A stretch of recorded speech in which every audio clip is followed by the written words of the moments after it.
शुरू करते हैं आज की वीडियो। और जैसा कि हम बात कर ही रहे हैं the consumer protection act 1986, we discuss some concept about the consumer protection act 1986। Hindi में कहें तो ग्राहक सुरक्षा अधिनियम 1986 के बारे में हमने कुछ प्रोविजंस के बारे में बात की थी। But the news come that this act, that means the Consumer Protection Act 1986, has been replaced by a new act, which is the Consumer Protection Act 2019.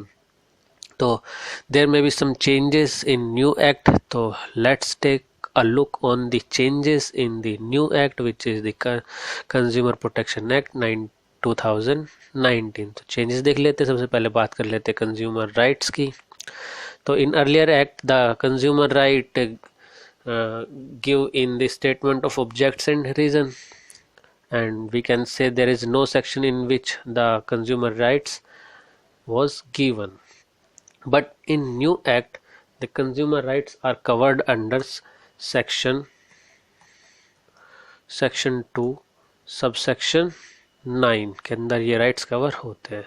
और राइट्स के बारे में हम ऑलरेडी बात कर ही चुके हैं। तो कौन कौन से राइट्स हमें यहाँ पे गिवन होते हैं। सबसे पहले ऐसे माल, the right to be protected against marketing of goods which are hazardous to life and property. ऐसे माल जो हमारे लिए नुकसानदेह हैं उनकी मार्केटिंग नहीं की जा सकती। दूसरा, राइट टू इन्फॉर्म मीन्स कि a consumer have a right to inform about quantity, quality, potency, standard and price of the goods।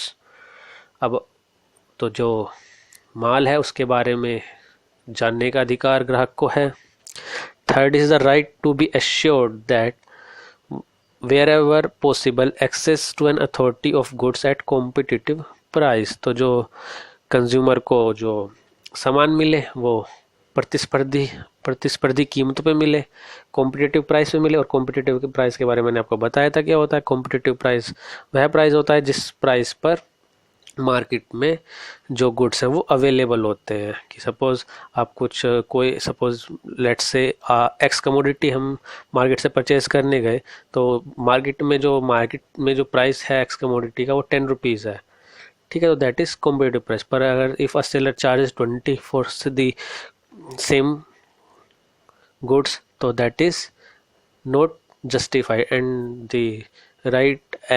तो एक consumer has a right to make a complaint about the seller to the or we can say under this act.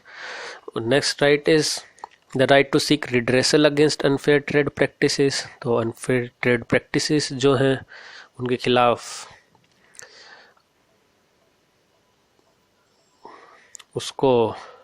उनके खिलाफ complain करने का भी उसके पास अधिकार है। Next is the right to be heard and assure that consumer interest will due consideration at appropriate level।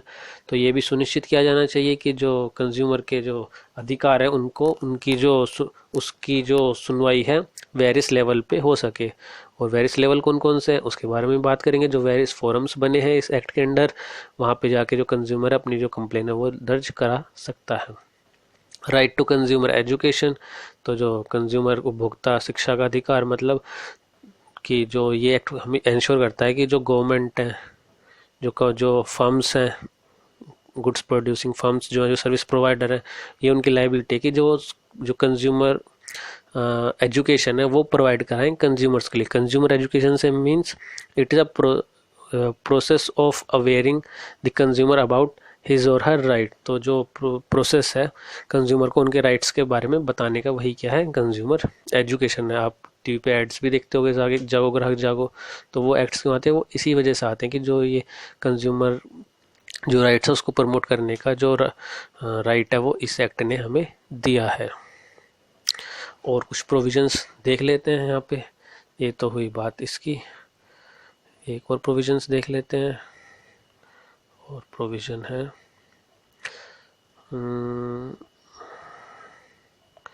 तो एक प्रोविज़न ये भी है, section 2 subsection 1 close 1 tells about this section is according to the consumer protection act 1986। तो वहाँ पे जो goods की डेफिनेशन गिवन होती थी और वहाँ पे इतना लिखा होता था सिर्फ कि यहाँ पे गुड्स का मतलब वही है जो सेल्स ऑफ गुड्स एक्ट 1930 में जो विक्रय अधिनियम 1930 है, माल विक्रय अधिनियम 1930 है, वहाँ पे जो गुड्स का मतलब वही यहाँ पे गुड्स का मतलब है।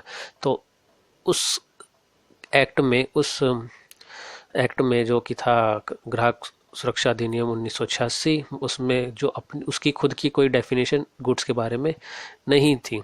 पर जो न्यू एक्ट हमें मिला है उसमें क्या है, गुड्स की अपनी खुद की डेफिनेशन गिवन है। तो एक बार वो डेफिनेशन देख लेते हैं कि क्या जो डेफिनेशन हमें गिवन है इस एक्ट में।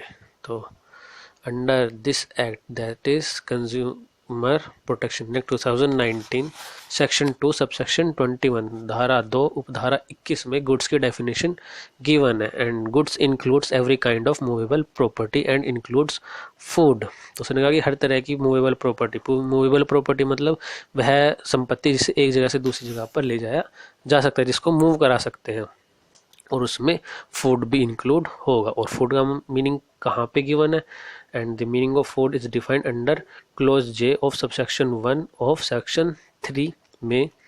और एक्ट कौन सा है, food safety and standard act 2016 में जो फूड का मतलब है वो वही मतलब यहाँ पे फूड का मतलब है। ये तो हुई बात गुड्स की। बात करेंगे सर्विसेज के बारे में। व्हाट इज सर्विस भी मैंने आपको बताया था।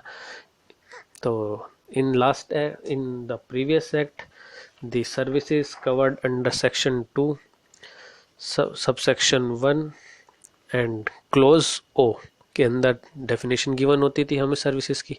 But in new act the definition of service gives under section 2 subsection 42 में सर्विस की डेफिनेशन गिवन होती है, and the definition of service remains the same. तो ये बात हुई। बात करेंगे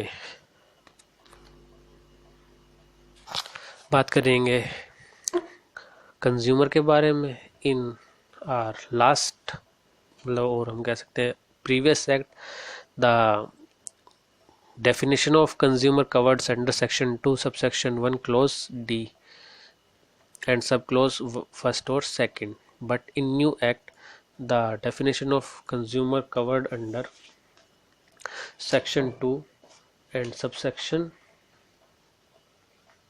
7 में हमें डेफिनेशन गिवन है कंज्यूमर की। तो these are the some amendments which are relevant for you now. Thanks for watching.